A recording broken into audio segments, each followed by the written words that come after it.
Okay, Hare Krishna, ಎಲ್ಲರಿಗೂ ಸ್ವಾಗತ. ಎಲ್ಲರಿಗೂ ಸ್ಕ್ರೀನ್ ಮೇಲೆ ಒಂದು ಇದು ಬಂದಿರ್ತದೆ, ಅದ್ರ ಕಂಟಿನ್ಯೂ ಅಂತ ಕೊಡಿ ಕೇಳಿದ್ರು. ಸ್ಕ್ರೀನ್ ಮೇಲೆ ಕಂಟಿನ್ಯೂ ಅಂತ ಬಂದಿದೆ ನೋಡಿ, ಎಲ್ಲರೂ ರೆಕಾರ್ಡಿಂಗ್ ಆಗ್ತಾ ಇದೆ, ಆದ ಕಾರಣ ಕಂಟಿನ್ಯೂ ಅಂತ ಕೊಡಿ.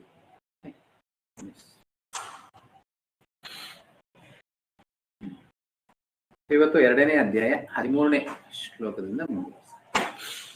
ದೇಹಿಸ್ಮಿನ್ ಯದಾ ದೇಹೇ ಕೌಮಾರಂ ಯೌವನಂ ಜರಾ ತಥಾ ದೇಹಾಂತರ ಪ್ರಾಪ್ತಿರ್ ಧೀರಸ್ತತ್ರ ನಾಶಕ್ತಿ. ಆಲ್ಮೋಸ್ಟ್ 108 ಶ್ಲೋಕಗಳಾಗಿರ್ಬೋದು, ಇಲ್ಲ ಅಂದ್ರೆ 48 ಶ್ಲೋಕಗಳಾಗಿರ್ಬೋದು, 21 ಆಗಿರ್ಬೋದು, 11 ಶ್ಲೋಕಗಳಾಗಿರ್ಬೋದು. ಎಷ್ಟು ಮುಖ್ಯ ಶ್ಲೋಕಗಳು ಎಷ್ಟು ಕಮ್ಮಿ ಮಾತ್ರ ಈ ಒಂದು ಶ್ಲೋಕ ಮಾತ್ರ ಅದ್ರೊಳಗಡೆ ಬಂದಿದೆ. ಭಗವದ್ಗೀತೆಯಲ್ಲಿ ಮುಖ್ಯ ಶ್ಲೋಕಗಳು ಅಂತೀವಲ್ಲ, ಫಸ್ಟ್ 108 ಅಂತೀವಿ, ಇಲ್ಲಾಂದ್ರೆ ಒಬ್ಬೊಬ್ರು ಒಂದೊಂದು ರೀತಿ 56 ಇಟ್ಕೊಂಡಿರ್ತಾರೆ, 48 ಅಂತಾರೆ, 21, 11 ಎಷ್ಟು ಮಾಡಿದ್ರು ಈ ಒಂದು ಶ್ಲೋಕ ಅಷ್ಟು ಮುಖ್ಯವಾದ ಒಂದು ಶ್ಲೋಕವಾಗಿ ಇರುತ್ತೆ. ಯಾಕಂದ್ರೆ ಇಡೀ ಭಗವದ್ಗೀತೆ ಈ ಒಂದು ಆಧಾರದ ಮೇಲೆ ನಿಂತಿರುತ್ತೆ. ಅಂದ್ರೆ ಏನು, ಆತ್ಮದ ಜ್ಞಾನ ಅನ್ನೋದು ಇಲ್ಲಿಂದ ಪ್ರಾರಂಭ ಅನ್ನೋದು. ಇಲ್ಲಿ ಕೃಷ್ಣ ಏನ್ ಹೇಳ್ತಾರೆ, as the embodied soul continuously passes in this body. ಈ ಒಂದು ಆತ್ಮ ಅನ್ನೋದು ಅದರ ಒಂದು ಜೀವನದ ಒಂದು ಪ್ರಯಾಣ, ಆ ಪ್ರಯಾಣವನ್ನ ಮಾಡ್ತಾನೇ ಇರುತ್ತೆ, ಯಾವತ್ತೂ ನಿಲ್ಲೋದಿಲ್ಲ. ಈ ದೇಹದೊಳಗಡೆನೂ ಅದರ ಪ್ರಯಾಣ ಅನ್ನೋದು ನಡೀತಾ ಇರುತ್ತೆ. ಅದರ ಒಂದು ಪ್ರಯಾಣ ಅನ್ನೋದು ನಡೀತಾ ಇರುತ್ತೆ. ಯಾವ ರೀತಿ, ಈ ಒಂದು ದೇಹದೊಳಗಡೆ ಹೆಂಗೆ ಉದಾಹರಣೆಗೆ ನಾವು ಈ ಒಂದು ಕಡೆಯಿಂದ ಇನ್ನೊಂದು ಪ್ರದೇಶ, ಇನ್ನೊಂದು ಅದೇ ರೀತಿನೇ ಈ ಒಂದು ಪ್ರಯಾಣ ನಡೀತಾ ಇರುತ್ತೆ. ಈ ದೇಹದೊಳಗಡೆನೂ ಸಹ ಪ್ರಯಾಣ ನಡೀತಾ ಇರುತ್ತೆ ಇನ್ ದಿಸ್ ಬಾಡಿ. ಈ ದೇಹದೊಳಗೆ ಯಾವ ರೀತಿ, ಫ್ರಮ್ ಬಾಯ್ಹುಡ್ ಟು ಯೂತ್. ಈ ಪ್ರಯಾಣ ಹೆಂಗ್ ನಡೀತದೆ, ಚಿಕ್ಕ ಮಗುವಿಂದ ಒಂದು ಹುಡುಗನ ಆಗ್ತಾನೆ, ಹುಡುಗನ ನಂತರ ಒಂದು ಯುವಕನಾಗ್ತಾನೆ, ಟು ಓಲ್ಡ್ ಏಜ್. ಇದೇ ರೀತಿ ವೃದ್ಧಾಪ್ಯಕ್ಕೂ ಆತನ ಒಂದು ಪ್ರಯಾಣ ಅನ್ನೋದು ನಡೀತಾನೆ ಇರುತ್ತೆ. ಸೊ ಯಾವತ್ತು ಇಲ್ಲಿ ನಿಲ್ಲೋದು ಅನ್ನೋದು ಇಲ್ಲ, ಕಂಟಿನ್ಯೂಸ್ ಆಗಿ ಆ ಒಂದು ಪ್ರಯಾಣ ನಡೀತಾನೆ ಇರುತ್ತೆ. ದೇಹದೊಳಗಡೆ ಇದ್ದಾಗ್ಲೂ ಪ್ರಯಾಣ ನಡೀತಾನೆ ಇರುತ್ತೆ, ದೇಹದ ಆಚೆ ಬಂದ್ರೂ ಪ್ರಯಾಣ ನಡೀತಾ ಇರುತ್ತೆ. ಈ ಆತ್ಮದ ಪ್ರಯಾಣ ಯಾವತ್ತಿಗೂ ನಿಲ್ಲೋದಿಲ್ಲ. ಆಧ್ಯಾತ್ಮಿಕ ಲೋಕದಿಂದ ಈ ಒಂದು ಭೌತಿಕ ಲೋಕಕ್ಕೆ ಬಂದಿದೆ ಅನ್ನಕ್ಕೆ ಅಂದ್ರೆ ನಮ್ಮ ಒಂದು ಆಸೆಗಳನ್ನ ಈಡೇರಿಸ್ಕೊಳ್ಳೋದಕ್ಕೆ ಆ ಒಂದು ಈಶ್ವರ ಭಾವದಲ್ಲಿ ಬಂದಿದ್ದೇವೆ. ಸೊ ಆ ನಮ್ಮ ಒಂದು ಪ್ರಜ್ಞೆ ಇಲ್ಲ ಅಂದ್ರೆ, ನಿನ್ನೆ ಒಂದು ಶ್ಲೋಕದಲ್ಲಿ ಅದನ್ನು ನೋಡ್ತದೆ, ನಿತ್ಯೋ ನಿತ್ಯಾನಾಂ ಚೇತನಾಂ ಏಕೋ ಬಹುದಾತಿ ವಿದದಾತಿ ಕಾಮಾನಂ ನೋಡಿದ್ವಿ, ಕರೆಕ್ಟಾ? ಸೊ ಕೃಷ್ಣನು ಎಲ್ಲರ ಒಂದು ಕೋರಿಕೆ ಈಡೇರಿಸ್ತಾನೆ, ಆ ಕೋರಿಕೆ ಈಡೇರಿಸ್ಕೊ ಪ್ರಯಾಣ ನಡೀತಾ ಇರ್ತದೆ. ನಡೆದ್ರೇನೆ ಅದನ್ನ ಕೋರಿಕೆಗಳು ಈಡೇರೋದು, ಕ್ಷಣ ಕ್ಷಣಕ್ಕೂ ಅದನ್ನ ಪ್ರಯಾಣ ಅನ್ನೋದು ನಡೀತಾನೆ ಇರುತ್ತೆ. ಸ್ಪಷ್ಟವಾಗಿ ಅರ್ಥ ಮಾಡ್ಕೊಳ್ಬೇಕು.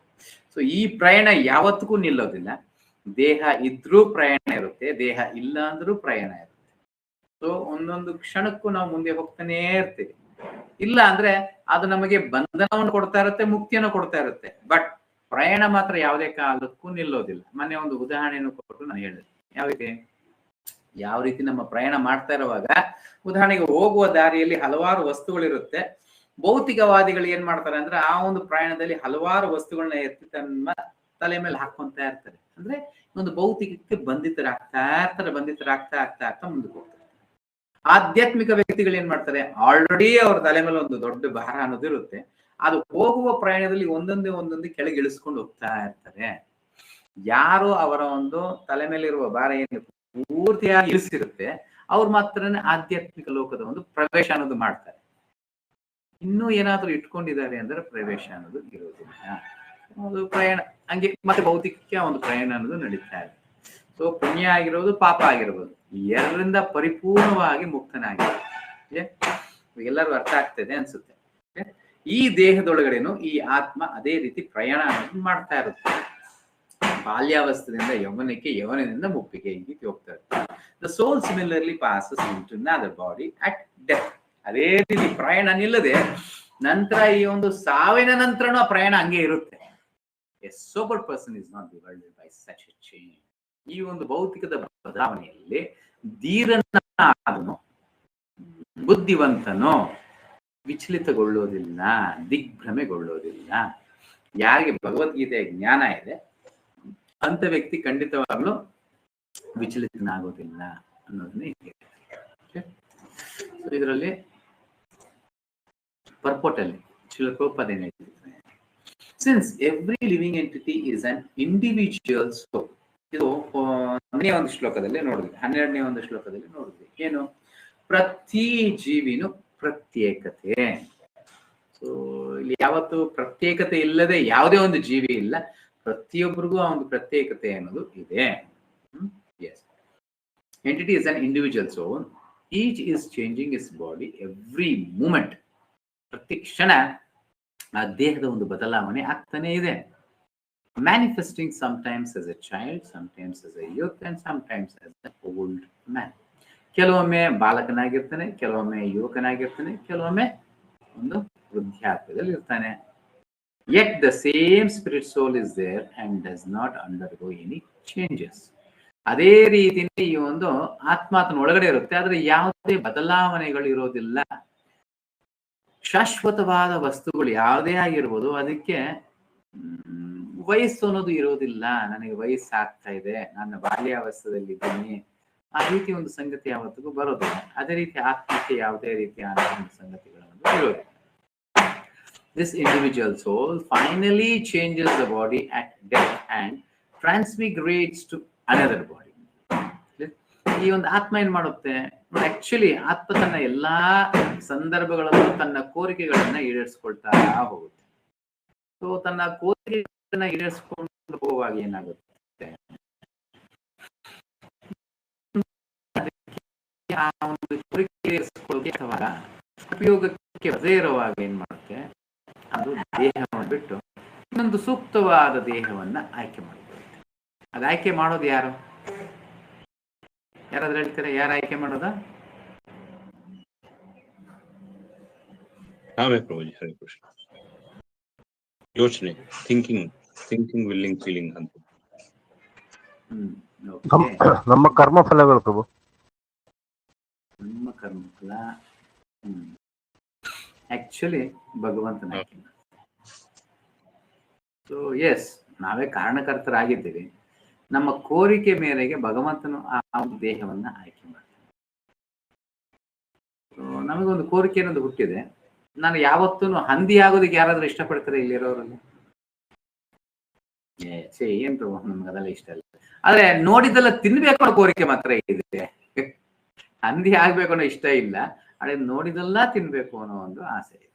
ಆದ ಕಾರಣ ಅದಕ್ಕೆ ಸೂಕ್ತವಾದ ಒಂದು ದೇಹ ಅಂತ ಭಗವಂತನ ಕೊಡ್ತಾನೆ, ಅದು ಒಂದು ಹಂದಿಯ ದೇಹ. ಈ ರೀತಿ ಹಲವಾರು ಕೋರಿಕೆಗಳಿರುತ್ತೆ ಅಷ್ಟೇ.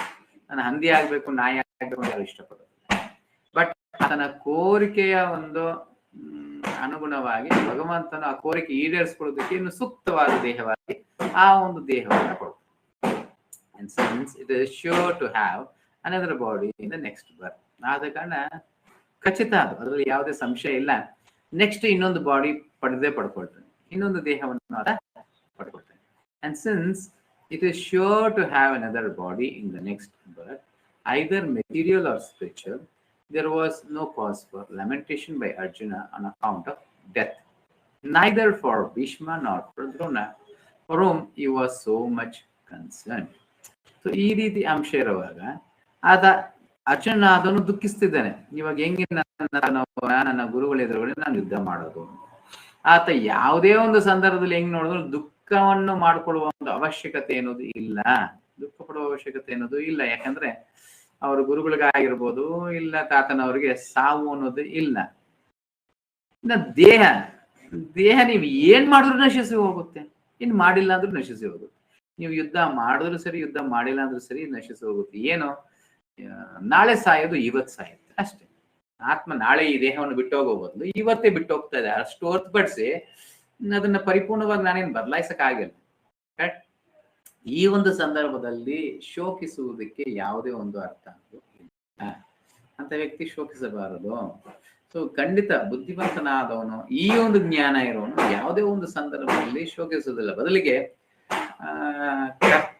ತನ್ನ ಕರ್ತವ್ಯದಲ್ಲಿ ಯಾವುದೇ ಒಂದು ಲೋಪ ಇರೋದು, ತನ್ನ ಕರ್ತವ್ಯಗಳೇನು ಅದನ್ನ rather he should rejoice for their changing bodies from old to new ones. ಬದಲಿಗೆ ಇಲ್ಲಿ ಪ್ರಭುಪಾದ ಹೇಳ್ತಿದ್ರೆ ಅವ್ರು ಸಂತೋಷ ಪಡಬೇಕು. ಹೇಗೆ ಸಂತೋಷ ಪಡ್ಬೇಕು? ಅರೆ ಹೊಸ ಬಟ್ಟೆ ಪಡ್ಕೊಂಡಾಗ ಎಲ್ಲರೂ ದುಃಖದಲ್ಲಿ ಇರ್ತೀವ, ಸಂತೋಷದಲ್ಲಿ ಇರ್ತೀವ, ನನ್ಗೆ ಹೊಸ ಬಟ್ಟೆ ಸಿಕ್ತು. ಸಂತೋಷದಲ್ಲಿರ್ತೇವೆ. ಆದ ಕಾರಣ ಈ ಒಂದು ಹಳೆಯ ದೇಹವನ್ನು ಬಿಟ್ಟು ಹೊಸ ದೇಹ ಪಡ್ಕೊಂತಿದ್ದೀನಿ ಅನ್ನೋ ಒಂದು ಸಂತೋಷದಲ್ಲೇ ಇರಬೇಕು.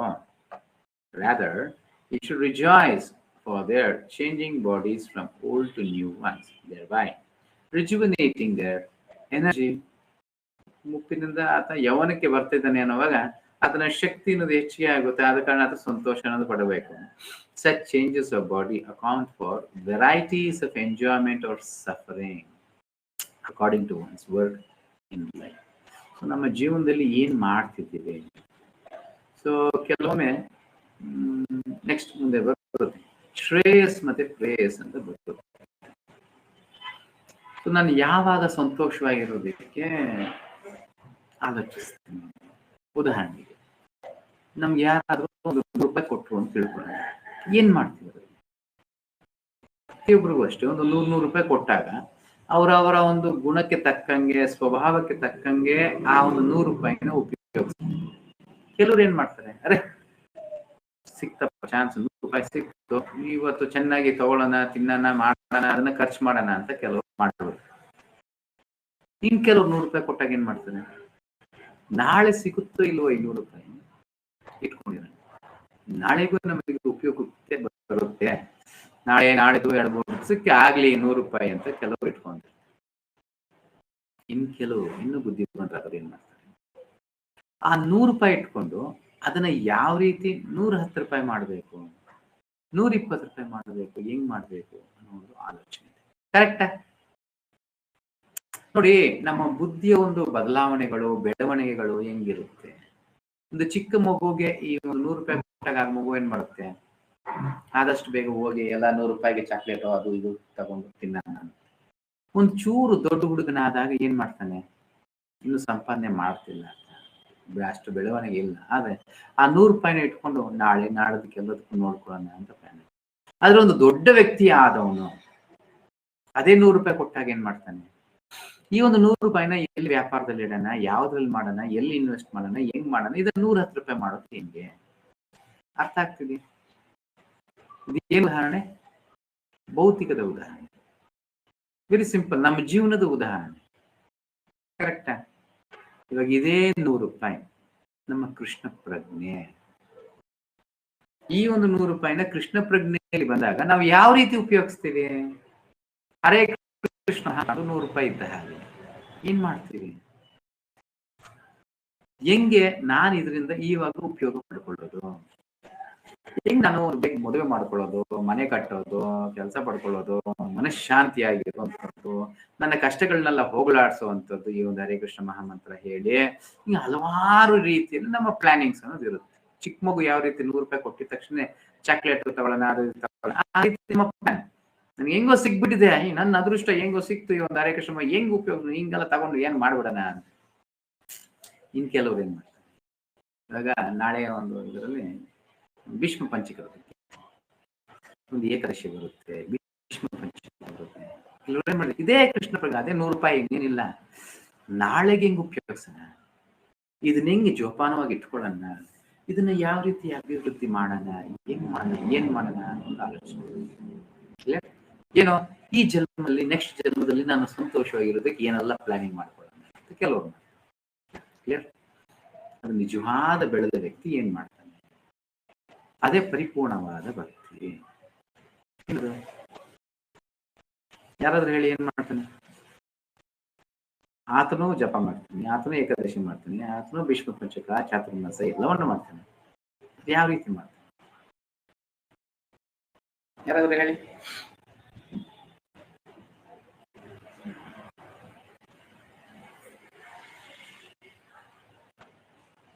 ಆಗ್ತಿದೆಯಲ್ವಾ?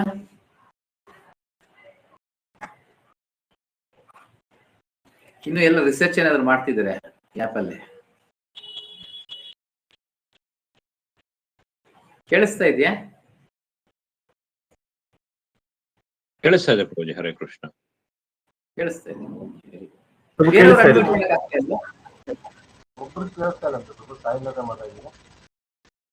ಪ್ರಭು, ಅವರು ಮೋಸ್ಟ್ಲಿ ಮೈಕ್ ಆಡಿಯೋ ಕನೆಕ್ಟ್ ಆಗಿರಲ್ಲ.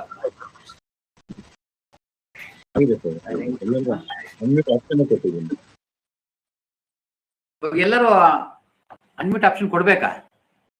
ಹಾ ಪ್ರಭುಜಿ. ಪ್ರಭು ಅನ್ಮಿಟ್ ಆಪ್ಷನ್ ಇದೆ ಪ್ರಭು. ಎಲ್ಲರೂ ಮಾಡಕ್ ಆಗ್ತಾ ಇದೆ ಪ್ರಭು. ಇಲ್ಲ ಇಲ್ಲಿ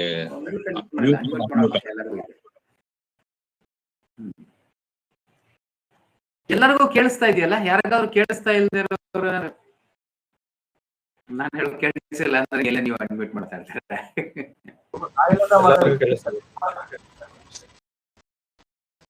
ಎಲ್ಲರೂ ಕೇಳಿಸ್ತಾ ಇದೆಯಾ?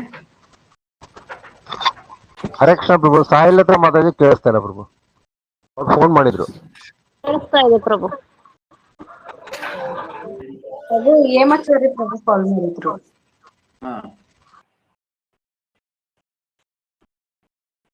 ಅವ್ರಿಗೂ ಕೇಳಿಸ್ತಾ ಇಲ್ವಾ?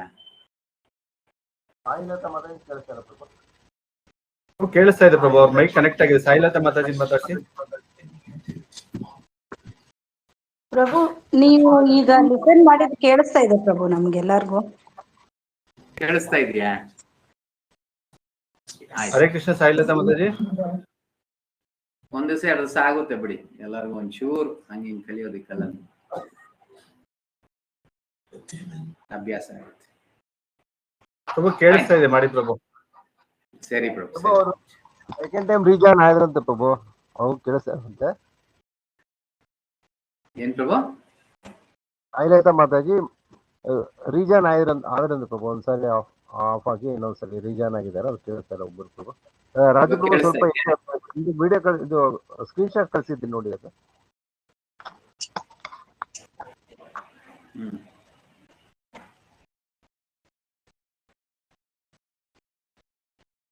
ಅದು ಮೈಕ್ ಆನ್ ಮಾಡಿದ್ದೀನಿ.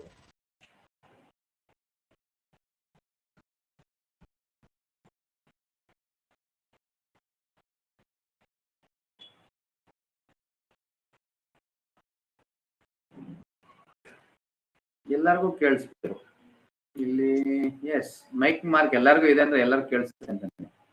ಹೌದು ಪ್ರಭು. ಮೈಕ್ ಯಾರಿಗೆಲ್ಲ ಬಂದಿದೆ ಅದು ಕನೆಕ್ಟ್ ಆಗಿದೆ. ಆಟೋಮೆಟಿಕ್ ಅದು ಕನೆಕ್ಟ್ ಆಗ್ತಾ ಇದೆ, ತೊಂದರೆ ಆಗ್ತಾ ಇಲ್ಲ. Okay fine. ಸೊ ಎಲ್ಲಿದೆ? ಈ ಒಂದು ವ್ರತಗಳನ್ನ ಮಾಡುವಂಥದ್ದಾಗಿರ್ಬೋದು, ಏಕಾದಶಿ, ಒಂದು ಜಪ ಆಗಿರ್ಬೋದು, ಪರಿಪೂರ್ಣನಾದ ವ್ಯಕ್ತಿ ಯಾವ ರೀತಿ ಮಾಡ್ತಾನೆ, ಯಾವ ಭಾವನೆಯಲ್ಲಿ ಮಾಡ್ತಾನೆ. ಸೊ ಮಾಡೋ ಪ್ರತಿಯೊಂದು ಕಾರ್ಯ ಕೃಷ್ಣನ ತೃಪ್ತಿಗೆ ಅಂತ ಮಾಡ್ತಾರೆ.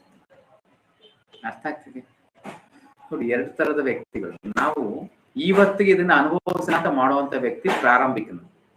ಇಲ್ಲ, ಇದು ನಿರಂತರವಾಗಿ ನನ್ನ ಜೀವನದಲ್ಲಿ ಇರಲಿ ಅಂತ ತಿಳ್ಕೊಳ್ಳೋನು 2ನೇ ಒಂದು ಶ್ರೇಣಿಯ ಬರ್ತಾನೆ. ನಿಜವಾಗ್ಲೂ 3ನೇ ಶ್ರೇಣಿಯ ಭಕ್ತಿ ಇವತ್ತಿಗೂ ಆಲೋಚನೆ ಮಾಡಲ್ಲ, ನಾಳೆ ಇಲ್ಲ ನಿರಂತರವಾಗಿನೂ ಆಲೋಚನೆ ಮಾಡಲ್ಲ. ಆತನ ಆಲೋಚನೆ ಎಲ್ಲ ಒಂದೇ ಆಗಿರುತ್ತೆ. ಆತ ಕೃಷ್ಣನ ತೃಪ್ತಿ ಆಗಲಿ ಅಂತ ಆಲೋಚಿಸ್ತಾನೆ. ಅಂದ್ರೆ ಆತನ ಸಹಜ ಸ್ಥಿತಿಗೆ ಬಂದಿದ್ದಾನೆ. ಜೀವೇರ ಸ್ವರೂಪವೈ ಕೃಷ್ಣನ ನಿತ್ಯದ. ಕೃಷ್ಣನ ನಿತ್ಯದಾಸನ ಆಗಿರೋದಕ್ಕೆ ಆತನ ಒಂದು ಅಭ್ಯಾಸನ ಆಗ್ತಾ ಇದೆ. Very simple. ಸೊ ಅದನ್ನ ಕೊಡಲಾಗಿದೆ. Such changes the body on for varieties of enjoyment or suffering according to one's work in life. ಯಾವ ರೀತಿ ಆಯ್ಕೆ ಮಾಡ್ಕೊತಿದ್ದೀನಿ ಜೀವನ, ಅದ್ರ ತರನೇ ಆತನ ಜೀವನನು ರೂಪಿಸ್ಕೊಳ್ಳುತ್ತೆ. So Bhishma and Drona, being noble souls, they are surely going to have spiritual bodies in the next life. ಖಂಡಿತ ಭೀಷ್ಮ ದ್ರೋಣರ ಒಂದು ಜೀವನ ಹೆಂಗಿತ್ತು, ಎಂತ ಧರ್ಮಾತ್ಮರಾಗಿದ್ದರು. ಆದ ಕಾರಣ ಆತನ ನೆಕ್ಸ್ಟ್ ಜನ್ಮ ಖಚಿತವಾಗ್ಲೂ ಒಳ್ಳೆ ಧರ್ಮಾತ್ಮರ ಒಂದು ಜೀವನನೇ ಆಗಿರುತ್ತೆ. ನಾಳೆ ಭೀಷ್ಮನ ಬಗ್ಗೆ ಹೆಚ್ಚಿಗೆ ಹೇಳ್ತೀನಿ. ಸೊ ಯಾವ ರೀತಿ ಅವರು ಅಷ್ಟವಾಸುಗಳಲ್ಲಿ ಒಬ್ಬರಾಗಿದ್ರು. ಜಸ್ಟ್ ಈ ಒಂದು ಜನ್ಮ ಮಾತ್ರನೇ. ಆದ್ರೆ ಇನ್ನೊಂದು ಎಲ್ಲರೂ ಇಲ್ಲ, ನಾಳೆ ಹೇಳ್ಬೇಕು, ಬಟ್ ಇವತ್ತು ಹೇಳ್ತೀವಿ, ಮುಂದೆ ಅರ್ಥ ಮಾಡ್ಕೊಳ್ಬೇಕು.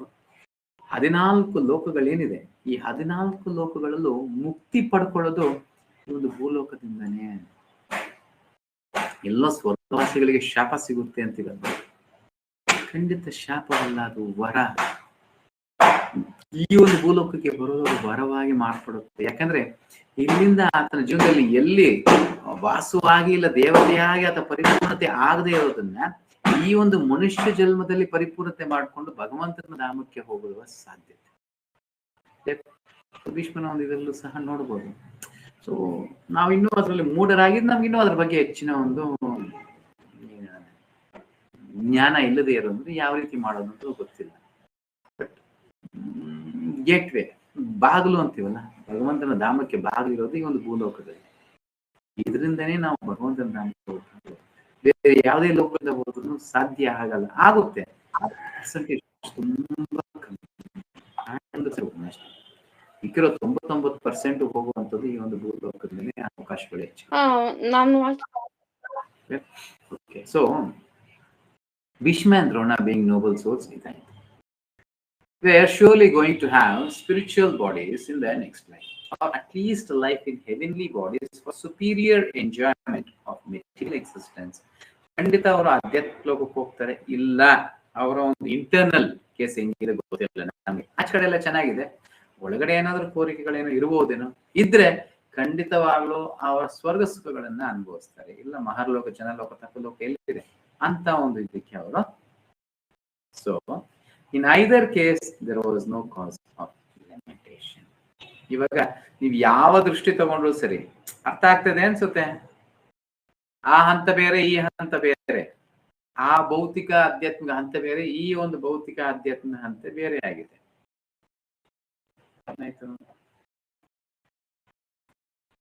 ಬೇರೆ ರೀತಿ ನನಗೆ ಕಾಣಿಸ್ತಾ ಇದೆ.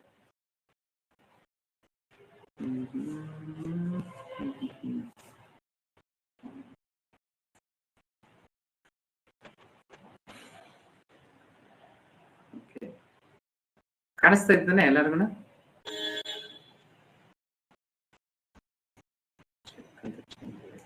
ಕಾಣಿಸ್ತಾ ಇದೆ.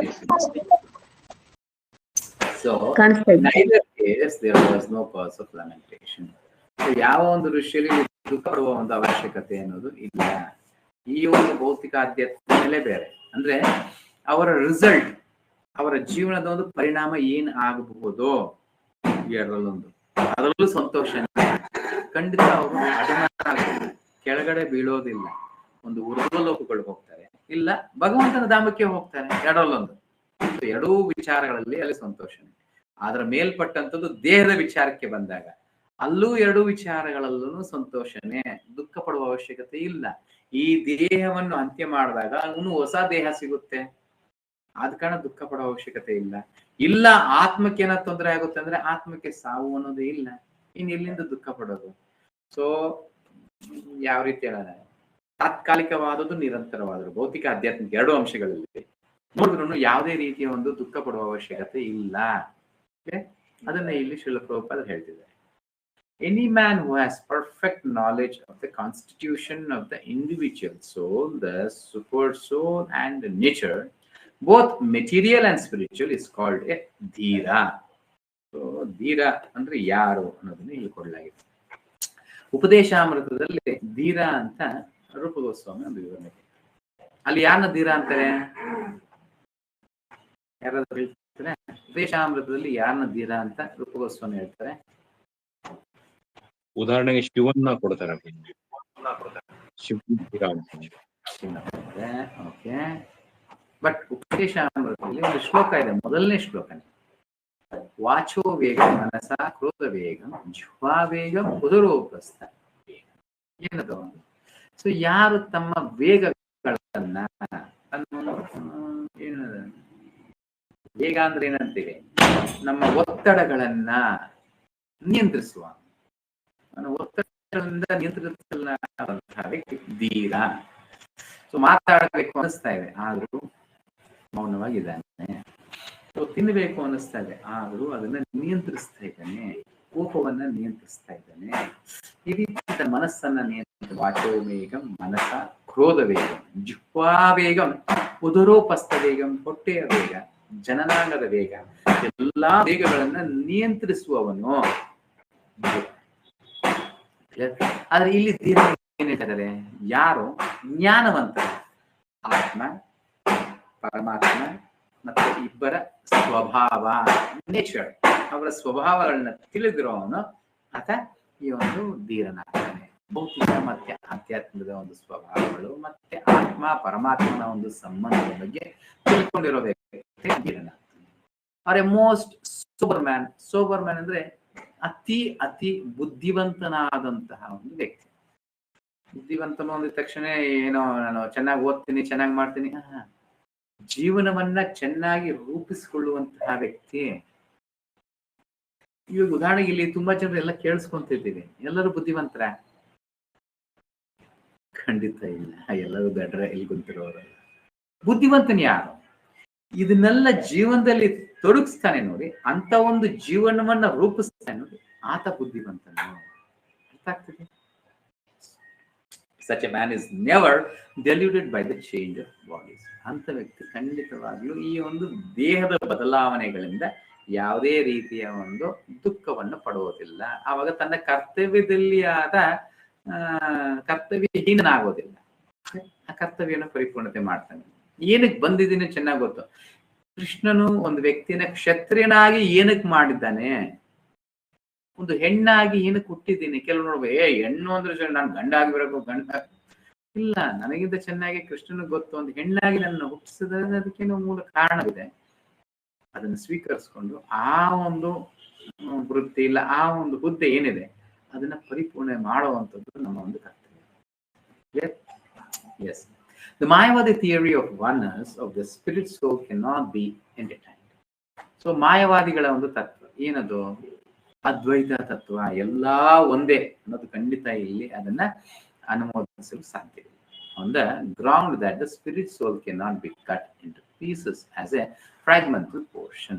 ಯಾಕೆ ಅಂದ್ರೆ ಆತ್ಮವನ್ನ ಯಾವುದೇ ಕಾರಣಕ್ಕೂ ಕತ್ತರಿಸಲು ಸಾಧ್ಯವಿಲ್ಲ. 23ನೇ ಶ್ಲೋಕದಲ್ಲಿ ಬರುತ್ತೆ, ನೈನಂ ಚಿಂದಂತಿ ಶಸ್ತ್ರಾಣಿ ನೈನಂ ದಹತಿ ಪಾವಕಃ ನ ಕ್ಲೇದಯಂತಿ ಯಪೋ ನ ಶೋಷಯತಿ ಮಾರುತಃ.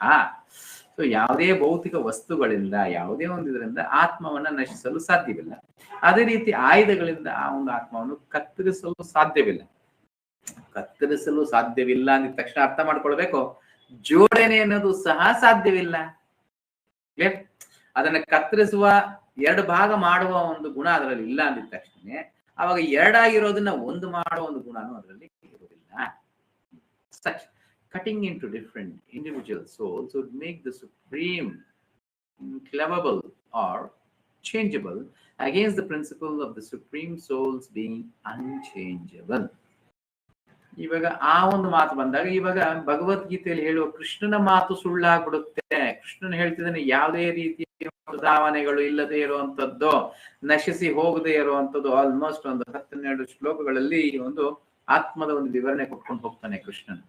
ಸೊ ಇದ್ರಲ್ಲೆಲ್ಲ ಪರಿಪೂರ್ಣವಾಗಿ ನೋಡಬಹುದು ಆತ್ಮದ ಒಂದು ಗುಣ ಲಕ್ಷಣಗಳು ಏನಿದೆ. ಸೊ ಯಾವ ರೀತಿ ಆತ್ಮ ಅಂದ್ರೆ ಹೆಂಗೆಲ್ಲ ಇರುತ್ತೆ, ಏನೆಲ್ಲ ಇರುತ್ತೆ, ಹಲವಾರು ವಿಚಾರಗಳು. ಸೊ ಇದನ್ನ ತತ್ವ ಅಂತೇಳಿ. ಜ್ಞಾನ ತುಂಬಾ ಮುಖ್ಯ.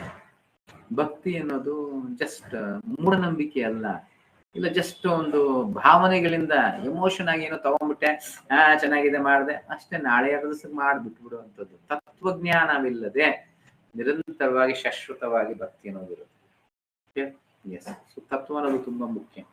ಆ ತತ್ವದನ್ನ ಯಾರು ಹೆಂಗ್ ಅರ್ಥ ಆಗುತ್ತೆ, ಏತಾಮಾಂ ಪ್ರಪದ್ಯ ಸುತಾಂ, ಯಾರ್ಯಾರು ಕೃಷ್ಣ ಯಾವ ರೀತಿ ಸ್ವೀಕರಿಸ್ಕೊಳ್ಬೇಕು ಅನ್ನೋದ್ರೆ ಅವ್ರವ್ರಿಗೆ ಆ ರೀತಿನೇ ಅದು ಪ್ರಕಟವಾಗ್ತಾ ಹೋಗುತ್ತೆ. ಮಾಯಾವಾದಿಗಳಿಗೆ ಮಾಯಾವಾದಿ ತತ್ವದಲ್ಲೇ ಈ ಒಂದು ಶ್ಲೋಕಗಳು ಪ್ರಕಟವಾಗುತ್ತೆ. ಬ್ರಹ್ಮವಾದಿಗಳಿಗೆ ಬ್ರಹ್ಮವಾದಿಗಳ, ಹಠಯೋಗಿಗಳಿಗೆ ಹಠಯೋಗಿಗಳ, ವೈಷ್ಣವರಿಗೆ ವೈಷ್ಣವ ರೀತಿಯಲ್ಲಿ ಅರ್ಥ. ಅದಕ್ಕೆ ಎಂಥ ಗುರುವನ್ನ ಆಯ್ಕೆ ಮಾಡ್ಕೊಂತಿದ್ದೀವಿ, ಎಂಥ ಪರಂಪರೆಯಲ್ಲಿ ನಾನು ಜೋಡಣೆ ಆಗಿದ್ದೀನಿ, ಇದೆಲ್ಲವೂ ತುಂಬಾ ಮುಖ್ಯ. ಆದ್ರೆ ಅದು ನನ್ನ ಒಂದು ಕೈಯಲ್ಲಿಲ್ಲ, ಜಸ್ಟ್ ಕೃಷ್ಣನ ಒಂದು ಕೈಯಲ್ಲಿ ಇರುತ್ತೆ. ಅಂದ್ರೆ ಕೃಷ್ಣನ್ ಯಾವ ರೀತಿ ಸ್ವೀಕರಿಸ್ತೀನಿ, ಆತನ ಹೆಂಗ್ ಬೇಕಾದ್ರೂ ಸ್ವೀಕಾರ, ನನ್ನ ಭೋಗದ ವಸ್ತುವಾಗಿ ಸ್ವೀಕರಿಸ್ಕೊಳ್ಬಹುದು. ಕೃಷ್ಣ ನನ್ನ ಎಲ್ಲ ಭೋಗಗಳ ಇಂದ್ರಿಯಗಳನ್ನ ಈಡೇರಿಸುವ ವ್ಯಕ್ತಿ ಅಂತ ಮಾಡ್ಕೊಳ್ಬಹುದು. ಇಲ್ಲ ಆತನ ಸ್ವಾಮಿಯಾಗಿ ಸ್ವೀಕರಿಸ್ಕೊಳ್ಬಹುದು, ಇಲ್ಲ ನಾನು ಆತನ ಸೇವಕನಾಗಿ, ಇಲ್ಲ ಭಾವನೆಗಳು ರಸಗಳು ತುಂಬಿ ನನ್ನ ಒಂದು ಸಹೋದರನಾಗಿ, ಸ್ನೇಹಿತನಾಗಿ, ಹಲವಾರು ರೀತಿಯಲ್ಲಿ ಸ್ವೀಕರಿಸ್ಬೋದು. Depends person to person. As confirmed in the Gita, the fragmental portions of the Supreme exist eternally, Sanatana, and are called Akshara. ಇದು 13ನೇ ಅಧ್ಯಾಯದಲ್ಲಿ ಬರುತ್ತೆ. ಕ್ಷರ ಅಕ್ಷರ ಅನ್ನೋದ್ರ ಬಗ್ಗೆ ಬರುತ್ತೆ. ಸನಾತನ, ಶಾಶ್ವತವಾದದ್ದು, ನಿರಂತರವಾದದ್ದು, ಮತ್ತೆ ಕ್ಷರ, ನಶಿಸಿ ಹೋಗುವಂತ, ಇಲ್ಲಾಂದ್ರೆ ಕೆಳಗಡೆ ಬೀಳದೆ ಇರುವಂಥದ್ದು. That is, they have a tendency to fall down into material nature. So ಭಗವಂತನು ಇಲ್ಲಾಂದ್ರೆ ಮುಕ್ತಾತ್ಮರು ಅಕ್ಷರ, ನಾವು ಕ್ಷರ ಅಂದ್ರೆ ಕೆಳಗಡೆ ಬೀಳುವ ಒಂದು ಸಾಧ್ಯತೆ, ಭೌತಿಕದ ಒಂದು ಪ್ರಭಾವಕ್ಕೆ ಒಳಪಡುವಂತವರು, ಜಡ ವಸ್ತುಗಳ ಒಂದು ಆಕರ್ಷಣೆಗೆ ಬರುವಂತಹವರು, ಭಗವಂತನ ಒಂದು ಬಹಿರಂಗ ಶಕ್ತಿಯ ಒಂದು ವ್ಯಾಮೋಹದಲ್ಲಿ ಬರುವಂತಹವರು. Very simple. ಅದಕ್ಕೆ ನಾವು ತಟಸ್ಥ ಶಕ್ತಿ. ಎಲ್ಲರೂ ಅನ್ಮ್ಯೂಟ್ ಮಾಡಿ ಮಾತಾಡಕ್ ಆಗ್ತಾ ಇಲ್ಲ, ಹಲವಾರು ಪ್ರಶ್ನೆಗಳನ್ನ ಕೇಳ್ತಿದ್ವಿ. ತಟಸ್ಥ ಶಕ್ತಿ ಅಂದ್ರೆ ಏನು? ಸರಿ, ಯಾರಾದ್ರೂ ಹೇಳ್ತೀರಾ? ತಟಸ್ಥ ಶಕ್ತಿಯ ಗುಣಲಕ್ಷಣಗಳು ಏನು?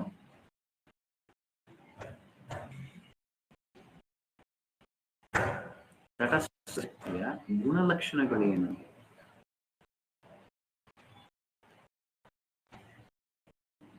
ಹರೇ ಕೃಷ್ಣ ಪ್ರಭು. ಎಸ್ ಪ್ರಭು, ಹರೇ ಕೃಷ್ಣ ಪ್ರಭುಜಿ, ತಟಸ್ಥ ವ್ಯಕ್ತಿ ಗುಣಲಕ್ಷಣ ತಟಸ್ಥ ಅಂದ್ರೆ ಏನಂದ್ರೆ ಅದು ಅಂತರಂಗನಲ್ಲೂ ನಾವು ಅಚೀವ್ ಮಾಡ್ಬೋದು ಮತ್ತು ಬಹಿರಂಗನಲ್ಲೂ ನಾವು ಸಾಧನೆಯನ್ನು ಪರಿಪೂರ್ಣತೆ. ಮತ್ತೆ ಅದೊಂದು ತಟಸ್ಥ ಜೀವಿಗಿರುವಂತದ್ದು ಮುಖ್ಯವಾದ ಗುಣ. ಅಂತರಂಗ ಶಕ್ತಿನೂ ಹೋಗ್ಬೋದು, ಇಲ್ಲ ಬಹಿರಂಗ ಶಕ್ತಿಗೂ ಹೋಗ್ಬೋದು. ಬಟ್ ಅದ ಯಾವಾಗ್ಲೂ ತಟಸ್ಥ ಶಕ್ತಿ ಆಗಿರುತ್ತೆ. Okay, fine. ಬೇರೆಯವ್ರಿಗೆ ಏನರ್ಥ ಆಗಿದೆ ತಟಸ್ಥ ಶಕ್ತಿಯ ಗುಣಲಕ್ಷಣ?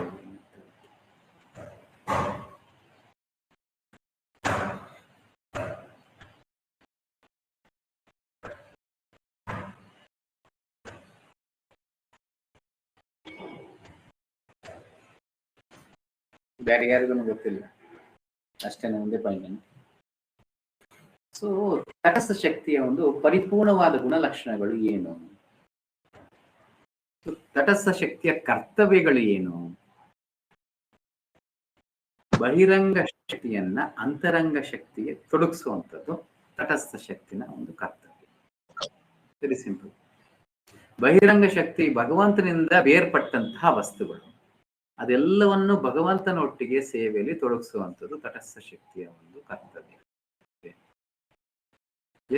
ಆದ್ರೆ ಭ್ರಮೆ ಅಂತೀವಿ. ಆ ಭ್ರಮೆಯಲ್ಲಿ ಏನನ್ಸುತ್ತೆ, ಒಂದು ಬಹಿರಂಗ ಶಕ್ತಿ ತನ್ನ ಒಂದು ಉಪಯೋಗಕ್ಕೆ ಅಂತ ಯಾರು ಬಳಕೆ ಮಾಡ್ಕೊಂತಾರೆ ಆತ ಭೌತಿಕವಾದಿ ಶರಣಾಗಿರ್ತಾನೆ. ಯಾರಿಗೆ ಆ ಒಂದು ಕಲೆ ಅನ್ನೋದಿದೆ, ಆ ಒಂದು ಬಹಿರಂಗ ಶಕ್ತಿಯನ್ನ ಅಂತರಂಗ ಶಕ್ತಿಯಲ್ಲಿ ತೊಡಗಿಸುವಂತವನು ಅಕ್ಷರನಾಗಿರ್ತಾನೆ, ಯಾವತ್ತು ಕೆಳಗಡೆ ಬೀಳೋದಿಲ್ಲ, ಅದನ್ನ ಸಹಜ ಸ್ಥಿತಿಯಲ್ಲಿ ಇರ್ತಾನೆ. Yes, these fragmental portions are eternally so, and even after liberation, the individual souls remain the same fragmental. ನಾವು ಮುಕ್ತರಾದರೂ ಸರಿ, ಬದ್ಧರಾದರೂ ಸರಿ, ತಟಸ್ಥ ಶಕ್ತಿಯಲ್ಲೇ ಇರ್ತೀವಿ. ಬಹಿರಂಗ ಶಕ್ತಿಗೂ ಹೋಗೋದಿಲ್ಲ, ಅಂತರಂಗ ಶಕ್ತಿಗೂ ಸೇರ್ಪಡೋದಿಲ್ಲ. ಯಾವಾಗಲೂ ನಾವು ತಟಸ್ಥರಾಗೇ ಇರ್ತೀವಿ. But once liberated, he lives an eternal life in bliss and knowledge with the personality of God. ಆದರೆ ಯಾವಾಗ ಮುಕ್ತನಾಗ್ತಾನೆ, ಆವಾಗ ಆತ ಆಧ್ಯಾತ್ಮಿಕ ಲೋಕದಲ್ಲಿ ನಿತ್ಯ ಪಾರ್ಷದನಾಗಿ ಭಗವಂತನ ಸೇವೆಯಲ್ಲಿ ತೊಡಗಿರ್ತಾನೆ, ಸಹಜ ಸ್ಥಿತಿಯಲ್ಲಿ ಇರ್ತಾನೆ. ಪ್ರಭು ಶ್ರೀಜಿ ಪ್ರಭು ಮತ್ತೆ ಪ್ರವೀಣ್ ಪ್ರಭು ಇಬ್ಬರು ಕೋಸ್ಟ್ ಆಗಿರ್ತಾರೆ. ನೀವು ಇದು ಮಾಡ್ಬೋದು, ಯಾರಾದ್ರೂ ಅನ್ಮ್ಯೂಟ್ ಮಾಡಿದ್ರೆ ಮ್ಯೂಟ್ ಮಾಡ್ಬೋದು ನೋಡಿ. Okay.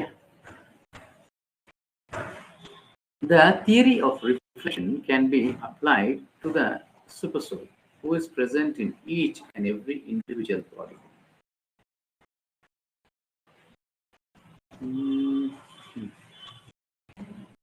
The theory of reflection can be applied to the supersoul who is present in each and every individual body and is known as the Paramatma. Reflection theory, ಪ್ರತಿಬಿಂಬದ ಒಂದು ಥಿಯರಿ ಯಾರಿಗೆ apply ಆಗುತ್ತೆ? So ಪರಮಾತ್ಮನಿಗೆ ಇದನ್ನ apply ಮಾಡ್ಬೋದು. Who is present in each and every individual body. ಎಲ್ಲಾ ಜೀವರಾಶಿಗಳ ಹೃದಯದಲ್ಲಿ ಪರಮಾತ್ಮನಾಗಿ ನೆಲೆಸಿರುವ ಆ ಒಂದು ಭಗವಂತನಿಗೆ ಈ ಒಂದು ಪ್ರತಿಬಿಂಬದ ಒಂದು ತತ್ವಗಳನ್ನ ಅನ್ವಯಿಸಬಹುದು. He is different from the individual living entity. When the sky is reflected in water, the reflection represents both the sun and the moon and the stars also. ಯಾವ ರೀತಿ ಅಂದ್ರೆ ನೀರಿನಲ್ಲಿ ನೋಡುವುದು ಸಮುದ್ರದ ಒಂದು ಬಣ್ಣ ಏನು, ನೀಲಿ ವರ್ಣದಲ್ಲಿದೆ ಅಂತೇಳಿ. ಕರೆಕ್ಟಾ? ಯಾಕೆ ನೀಲಿ ವರ್ಣದಲ್ಲಿ ಕಾಣಿಸ್ತಾ ಇದೆ? ಸೊ ನೀರು ಆ ಒಂದು ಪ್ರತಿಬಿಂಬವನ್ನ ತೋರಿಸ್ತಾ ಇದೆ. ಆಕಾಶ ಏನಿದೆ ಆ ಆಕಾಶದ ಒಂದು ಪ್ರತಿಬಿಂಬವನ್ನ ತೋರಿಸ್ತಾ ಇದೆ. ಅದೇ ಜೊತೆಗೆ ಸೂರ್ಯ, ಚಂದ್ರ ಮತ್ತೆ ನಕ್ಷತ್ರಗಳ ಒಂದು ಪ್ರತಿಬಿಂಬವನ್ನು ಸಹ the stars can be compared to the living entities. ಅದೇ ರೀತಿ ಒಂದು ನಕ್ಷತ್ರಗಳು ಜೀವರಾಶಿಗಳಿಗೆ ಹೋಲಿಸಬಹುದು. And the sun or the moon to the supreme lord. ಅದೇ ರೀತಿನೇ ಈ ಒಂದು ಸೂರ್ಯ ಚಂದ್ರರು ಭಗವಂತನಿಗೆ ಹೋಲಿಸಬಹುದು. The individual fragmental spirit soul is represented by Arjuna. ಇಲ್ಲಿ ಈ ಒಂದು ಆತ್ಮ ಇಲ್ಲ ಅಂದ್ರೆ ಪ್ರತ್ಯೇಕಗೊಂಡಂತಹ ಒಂದು ಆಧ್ಯಾತ್ಮಿಕ ಆತ್ಮ ಏನಿದೆ ಅದನ್ನ ಅರ್ಜುನಿಗೆ ರೆಪ್ರೆಸೆಂಟ್ ಮಾಡುವ. Soul is represented by Arjuna. So ನಮ್ಮನ್ನೆಲ್ಲನೂ ಏನ್ ಹೇಳೋಣ, ಯಾವ ರೀತಿ ಹೇಳೋಣ, ನಮ್ಮ ಪರವಾಗಿ ಇಲ್ಲಿ ಅರ್ಜುನ ಒಂದು ಸ್ಥಾನದಲ್ಲಿ ನಿಲ್ಲಿಸಲಾಗಿದೆ. ಸೊ ನಮಗೇನೆಲ್ಲ ಸಮಸ್ಯೆಗಳಿದೆ, ನಮಗೆ ಏನೆಲ್ಲ ಒಂದು ತೊಂದರೆಗಳಾಗಿರ್ಬೋದು, ಇಲ್ಲ ಸವಾಲುಗಳು ಜೀವನದಲ್ಲಿ ಆಗಿರ್ಬೋದು, ಇದೆಲ್ಲವೂ ನಮ್ಮ ಪರವಾಗಿ ಅರ್ಜುನನು ಅಲ್ಲಿ ಪ್ರಶ್ನೆಗಳನ್ನ ಕೇಳ್ತಾನೆ. ಆ ಒಂದು ಸ್ಥಿತಿಯಲ್ಲಿ, ನಮ್ಮ ಸ್ಥಿತಿಯಲ್ಲಿ, ನಾವಿರುವ ಭೌತಿಕವಾದಿಗಳ ಸ್ಥಿತಿಯಲ್ಲಿ ಅರ್ಜುನ ನಿಲ್ಲಿಸಲಾಗಿದೆ. ಇವಾಗ ಅರ್ಜುನ ಏನೆಲ್ಲ ಕೇಳ್ತಾನೆ, ಯಾವುದೆಲ್ಲ ಪ್ರತಿಕ್ರಿಯಿಸಿ, ಇದೆಲ್ಲವೂ ನಮ್ಮ ಒಂದು ಭಾವನೆಗಳಾಗಿರುತ್ತೆ, ನಮ್ಮ ಒಂದು ಸ್ವಭಾವಗಳು, ಗುಣಗಳು ಆಗಿರುತ್ತೆ. Yes, and the supreme soul is the personality of God, Sri Krishna. ಇಲ್ಲಿ ಪರಮಾತ್ಮ ಯಾರು? ಶ್ರೀ ಕೃಷ್ಣ. ಹೋಲಿಕೆ clear. They are not on the same level as it will be apparent in the beginning of the 4th chapter. So ಇಬ್ರು ಖಂಡಿತ ಒಂದೇ ಹಂತದಲ್ಲಿ ಇಲ್ಲ. ಇದು ಇನ್ನೂ ಸ್ಪಷ್ಟವಾಗಿ 4ನೇ ಅಧ್ಯಾಯದಲ್ಲಿ ತಿಳಿಸಲಾಗುತ್ತೆ. If Arjuna is on the same level with Krishna and Krishna is not superior to Arjuna, and then their relationship of instructor and instructed becomes meaningless. ಈಗ ಮಾಯವಾದಿಗಳು ಹೇಳೋ ತರ ಭಗವಂತ ಕೃಷ್ಣ ಮತ್ತೆ ಅರ್ಜುನ ಇಬ್ರು ಒಂದೇ, ಆತ್ಮ ಪರಮಾತ್ಮ ಒಂದೇ ಆಗುವಾಗ ಈ ಭಗವದ್ಗೀತೆಗೆ ಏನ್ ಮೌಲ್ಯ ಬರುತ್ತೆ? ಯಾವ ರೀತಿ ಭಗವದ್ಗೀತೆ ಶ್ರೇಷ್ಠವಾದದ್ದು, ಅಪೌರುಷ ಅಂತ ಹೇಳೋದಕ್ಕೆ ಹೆಂಗ್ ಸಾಧ್ಯವಾಗುತ್ತೆ? ಇಬ್ರು ಒಂದೇ ಹಂತದಲ್ಲಿದ್ದಾರೆ, ಖಂಡಿತ ಸಾಧ್ಯ ಅನ್ನೋದು ಇಲ್ಲ. If both of them are deluded by the illusory energy Maya, then there is no need of one being the instructor and the other the instructor. ಇಬ್ರು ಮಾಯೆಯ ಪ್ರಭಾವದಲ್ಲಿದ್ದಾರೆ, 3 ಗುಣಗಳ ಒಂದು ಪ್ರಭಾವದಲ್ಲಿದ್ದಾರೆ, ಭೌತಿಕದ ಒಂದು ಪ್ರಭಾವದಲ್ಲಿದ್ದಾರೆ ಅನ್ನುವಾಗ ಯಾವ ರೀತಿ ಒಬ್ಬ ಗುರು ಆಗಿ ಒಂದು ಶಿಷ್ಯನಾಗಿರೋಕ್ಕೆ ಸಾಧ್ಯ? ಎಲ್ಲರೂ ಒಂದೇ ಹಂತದಲ್ಲಿ ತಾನೇ ಇರ್ತಾರೆ. ಎಲ್ಲಾರ್ದು ಒಂದೇ ರೀತಿಯ ಭ್ರಮೆ ಆದ ಎಲ್ಲರಿಗೂ 4 ದೋಷಗಳಿದೆ. ಎಲ್ಲರಿಗೂ ಗೊತ್ತು ಅನ್ಸುತ್ತೆ 4 ದೋಷಗಳು. ಒಂದು ಭ್ರಮೆ, ಅಸಂಪೂರ್ಣವಾದ ಇಂದ್ರಿಯಗಳು, ನಂತರ ತಪ್ಪು ಮಾಡುವಂತಹ ಒಂದು ಲಕ್ಷಣಗಳು, ಮತ್ತೆ ಮೋಸ ಮಾಡುವ ಪ್ರವೃತ್ತಿ. ಈ 4 ದೋಷಗಳು ಪ್ರತಿಯೊಬ್ಬರಿಗಿದೆ. ಕೃಷ್ಣನಿಗೂ ಆ ದೋಷ ಇದೆ ಅಂತ ಹೇಳ್ಬಿಟ್ರೆ ಭಗವದ್ಗೀತೆಗೆ ದೋಷರಹಿತವಾಗಿರುತ್ತೆ, ಭಗವದ್ಗೀತೆಗೂ ದೋಷವಿರುತ್ತೆ. ಆವಾಗ ಅದನ್ನು ಪರಿಪೂರ್ಣ ಅಂತ ಪರಿಗಣಿಸಕ್ಕಾಗಲ್ಲ. Correct?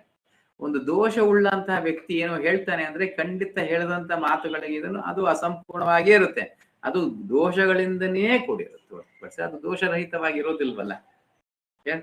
Yes, then there is no need of one being the instructor and the other the instructor. Such instruction would be useless because in the case of Maya, no one can be an authoritative instructor.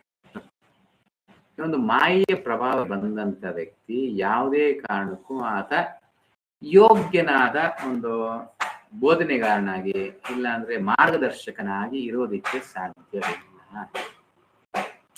ಅದಕ್ಕೆ ಗುರುಗಳು ಬೇಕು ಅಂತ. ಕರೆಕ್ಟಾ? ಯಾಕೆ ಗುರುಗಳು ಬೇಕು? ಗುರುಗಳೇನ್ ಭೌತಿಕದಲ್ಲಿ ಇಲ್ವಾ? Right, ಎಲ್ಲೋ ಒಂದು ಜಾಗದಲ್ಲಿ ಭಗವಂತನ ನಾವು ಸ್ವೀಕರಿಸ್ಕೊಂಡ್ಬಿಡ್ತೀವಿ, ಒಪ್ಕೊಂಡ್ಬಿಡ್ತೀವಿ. ಸರಿ ಭಗವಂತ ಬಂದು ಅಪೌರುಷ ಇದಕ್ಕೆಲ್ಲ ಆತೀತಾನೆ. ಆದ್ರೆ ಗುರುಗಳನ್ನ ಹೆಂಗ್ ಸ್ವೀಕಾರ ಮಾಡೋಣ? ಗುರುಗಳು ಅಪೌರುಷನಾಗ್ತಾನೆ ಇಲ್ವಲ್ಲ, ಆತನಿಗೆಲ್ಲ ದೋಷಗಳು ಇದೆಯಲ್ಲ. ಯಾರಾದ್ರೂ ಹೇಳ್ತಾರೆ?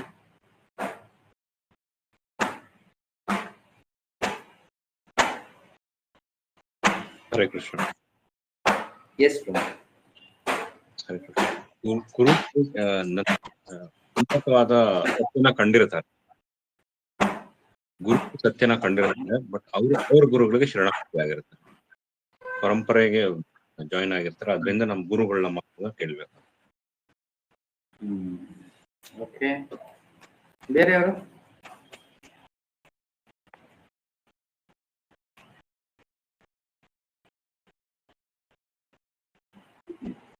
ನಮ್ಮಲ್ಲಿರೋ ಭಗವತ್ ತತ್ವನ ತೋರಿಸ್ತಾರೆ ಪ್ರಭು. ಏನ್ ಮಾತಾಜಿ?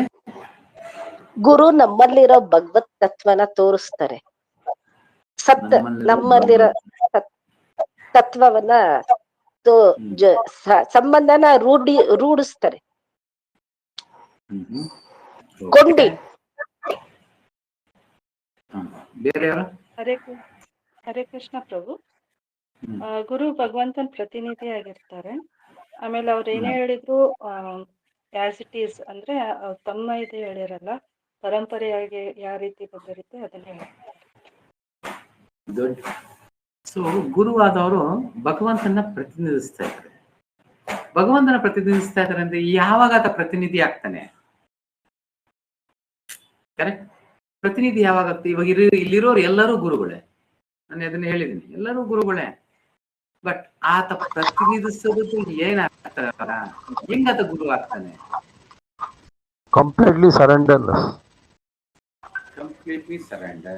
ಓಕೆ, ಏನ್ ಯೋಗ್ಯತೆ ಇರ್ಬೇಕಾಗ್ತದೆ? ಏನ್ ಅರ್ಹತೆ ಇರ್ಬೇಕು? ಮುಖ್ಯವಾಗಿ ಆತ ಭಗವಂತನ ಪ್ರತಿನಿಧಿ ಅಂತ ಹೇಳ್ಕೊಳ್ಬೇಕು, ಆತ ಪ್ರತಿನಿಧಿ ಅಂತ ನಾವು ಸ್ವೀಕರಿಸ್ಕೊಳ್ಬೇಕು ಅಂದ್ರೆ ಒಂದು ಮುಖ್ಯವಾದ ಅರ್ಹತೆ ಏನಿದೆ? ಹರೇ ಕೃಷ್ಣ ಪ್ರಭು, ಅವ್ರಿಗೂ ಗುರುಗಳು ಇರ್ಬೇಕು. ಅವ್ರಿಗೂ ಗುರು ಇರ್ಬೇಕು. ಓಕೆ, ಹಂಗ್ ನೋಡಕ್ ಹೋದ್ರೆ ತುಂಬಾ ಜನರು ಗುರುಗಳಿದ್ದಾರೆ, ತುಂಬಾ ಜನರು ಶಿಷ್ಯರು ಇದ್ದಾರೆ.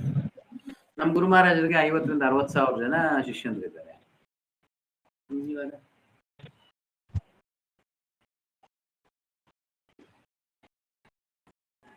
ಪರಂಪರೆಯಲ್ಲಿ ಇರ್ಬೇಕು ಪ್ರಭು, ಅಥೆಂಟಿಕ್ ಪರಂಪರೆಯಲ್ಲಿ. ಅಂದ್ರೆ ಅದು ಸೀದಾ ಕೃಷ್ಣ 50,000-60,000 ಶಿಷ್ಯಂದ್ರು ಪರಂಪರೆಯಲ್ಲೇ ಇದ್ದಾರೆ.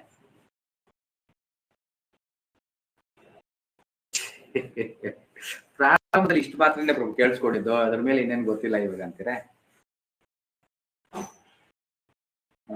ಹೇಳಿ.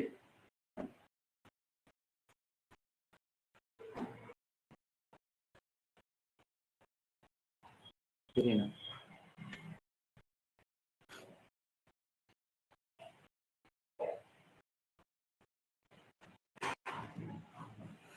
ಸೊ ಆತ ಭಗವಂತನ ಪ್ರತಿನಿಧಿ ಆಗಿರ್ತದೆ ಅಂದ್ರೆ ಯಥಾರೂಪವಾಗಿರಬೇಕು. ಭಗವಂತನ ಹೇಳೋ ಮಾತೇ ಆತನು ಹೇಳಬೇಕು, ವ್ಯತ್ಯಾಸಗಳು ಇರಬಾರ್ದು, ಇಂಟರ್ಪ್ರಿಟೇಷನ್ಸ್ ಅನ್ನೋದು ಇರಬಾರ್ದು. ಪರಂಪರೆಗೆ ಬರ್ತಾನೆ, ಒಂದು ಗುರುಗೂ ಶರಣಾಗತಿ ಆಗಿರ್ತಾನೆ, ಎಲ್ಲ ಆಗಿರ್ತಾನೆ, ಆದ್ರೆ ಆತನಿಗೆ ಒಂದು ಯೋಗ್ಯತೆ ಇದೆಯಾ? ಇವಾಗ ಪ್ರಶ್ನೆ ಬರುತ್ತೆ, ಶ್ರೀಲ ಪ್ರಭುಪಾದರಿಗೆ ಯೋಗ್ಯತೆ ಇದೆಯಾ? ಯಾರಾದ್ರು ಹೇಳ್ತೀರಾ ಇದೆಯಾ ಇಲ್ವಾ ಅಂತ?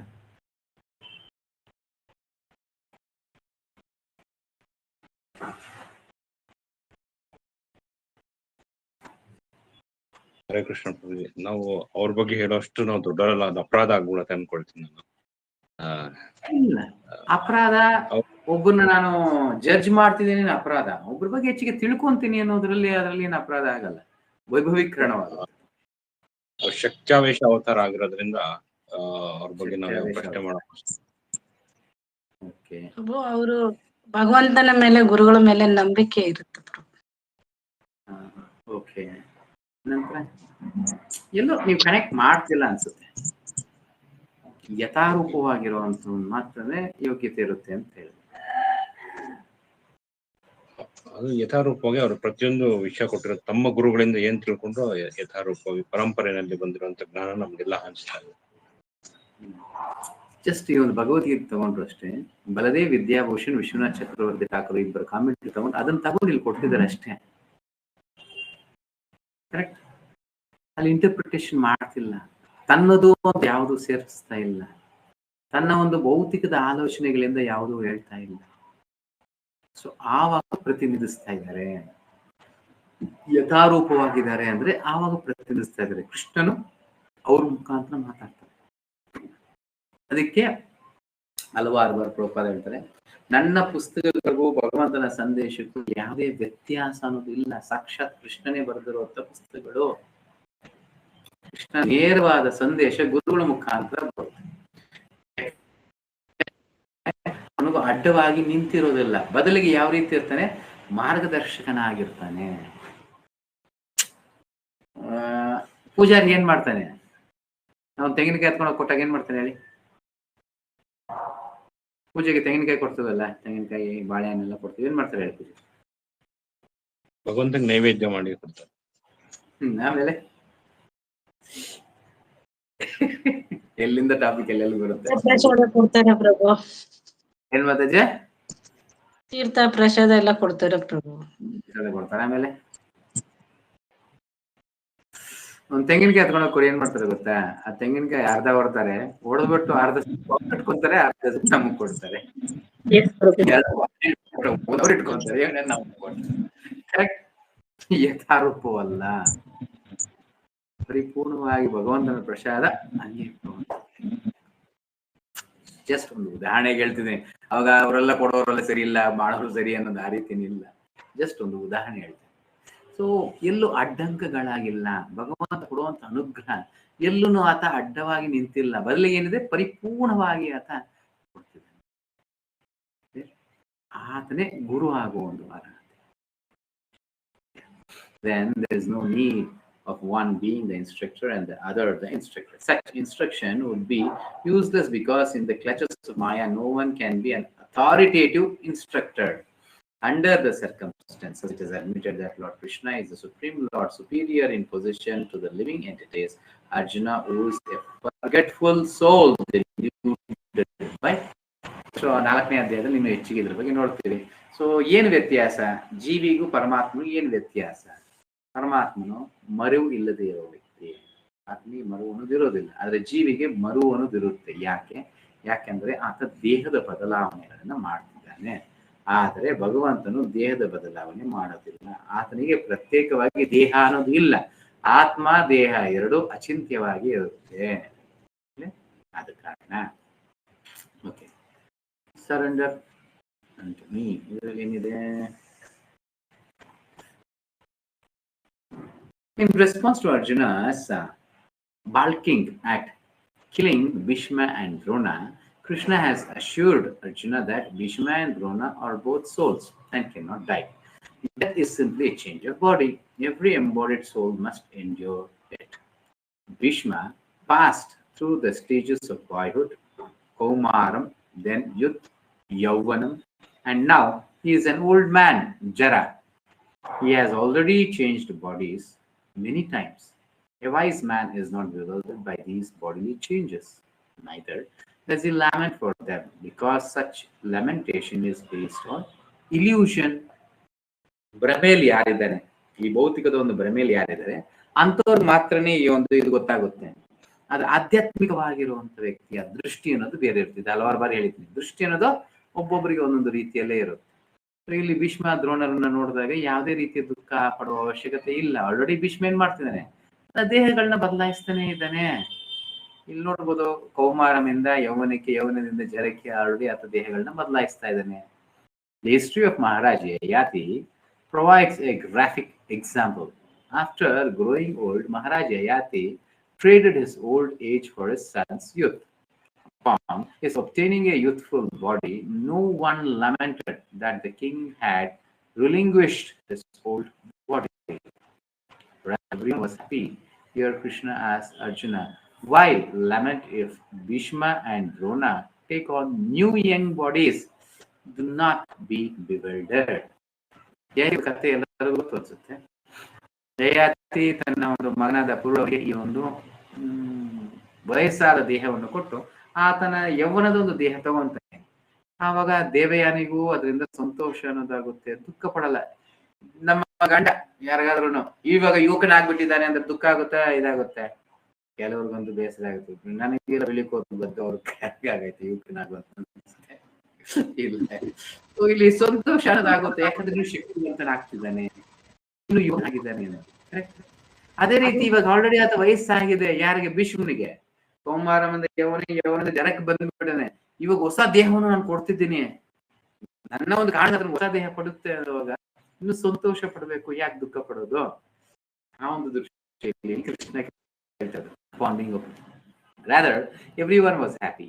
Krishna, while lament if Bhishma and Drona take on new young bodies, do not be bewildered. Dhiras, a sober person is not bewildered by such a change. So ಧೀರನಾದವನು ಈ ಒಂದು ಬದಲಾವಣೆಯಲ್ಲಿ ಯಾವತ್ತೂ ಆತ ದುಃಖಿತನೂ ಆಗುವುದಿಲ್ಲ. According to both Srila Vishnu Chakravarti Thakur and Srila Arjuna, Arjuna would be better off in younger bodies, but Arjuna explains his reluctance to fight is due to his current relationship with them. So Arjuna ಇದನ್ನು ಸ್ವೀಕರಿಸ್ತಾರೆ. Correct Krishna, ನೀನ್ ಹೇಳೋದು ಸತ್ಯ, ತಪ್ಪೇನಿಲ್ಲ. ಭೀಷ್ಮ ದ್ರೋಣರಿಗೆ ವಯಸ್ಸಾಗಿದೆ, ಇವಾಗ ಅವರು ಹೊಸ ದೇಹವನ್ನು ಪಡ್ಕೊಂತಾರೆ ಅಂದ್ರೆ ಅದರಿಂದ ನನಗೂ ಸಂತೋಷನೇ. ಸರಿ, ನನ್ನ ಭ್ರಮೆಯಲ್ಲಿದ್ದೀನಿ. ಏನದು?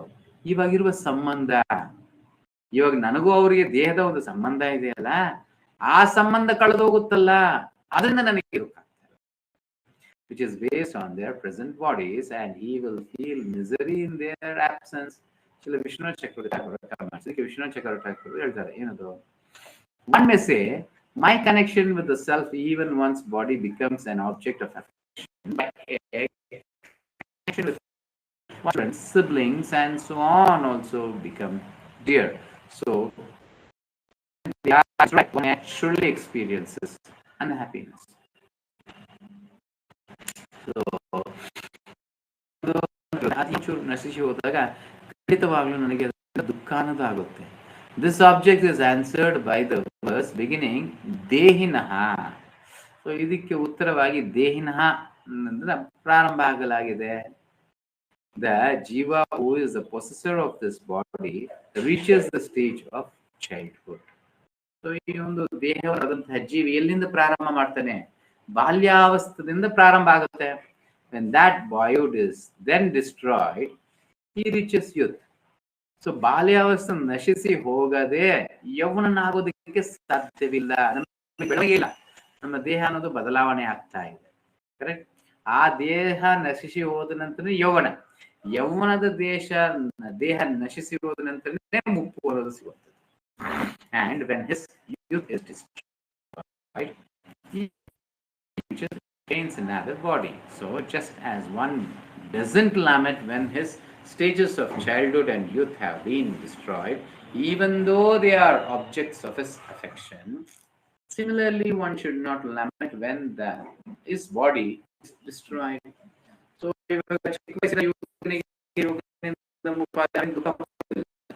ಅದೇ ರೀತಿ ಈ ದೇಹದಿಂದ ಇನ್ನೊಂದು ದೇಹಕ್ಕೆ ಹೋದಾಗಲೂ ನಾವು even though it is an object of affection because of its connection with Hare Krishna Prabhu, Prabhu lag ಆಗ್ತಾ ಇದೆ ಪ್ರಭು. ನನಗಾಗ್ತಾ ಇದೆ, ಎಲ್ರಿಗೂ ಆಗ್ತಾ ಇದೆ, ಗೊತ್ತಿಲ್ಲ.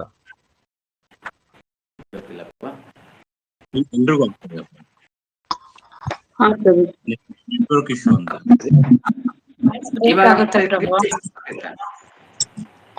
ಕಟ್ ಆಗುತ್ತೆ ಪ್ರಭು.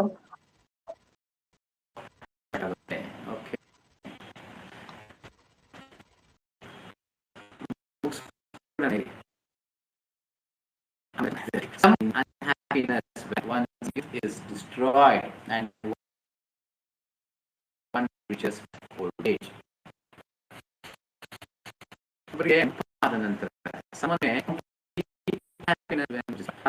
ಖಂಡಿತ ಅದರಿಂದ ದುಃಖ ಆಗುತ್ತೆ, ವಯಸ್ಸಾಗ್ತಾ ಇದೆ ಅಂತ. But in response we can say ಆದ್ರೆ ಅದಕ್ಕೆ ಇನ್ನೊಂದು ಇರ್ಬೋದು, ಆತನ ಒಂದು ಹೋಗಿದೆ, ಯೌವನ ಬಂದಿದೆ ಅಂತ ಸಂತೋಷ ಪಡ್ತಾರೆ,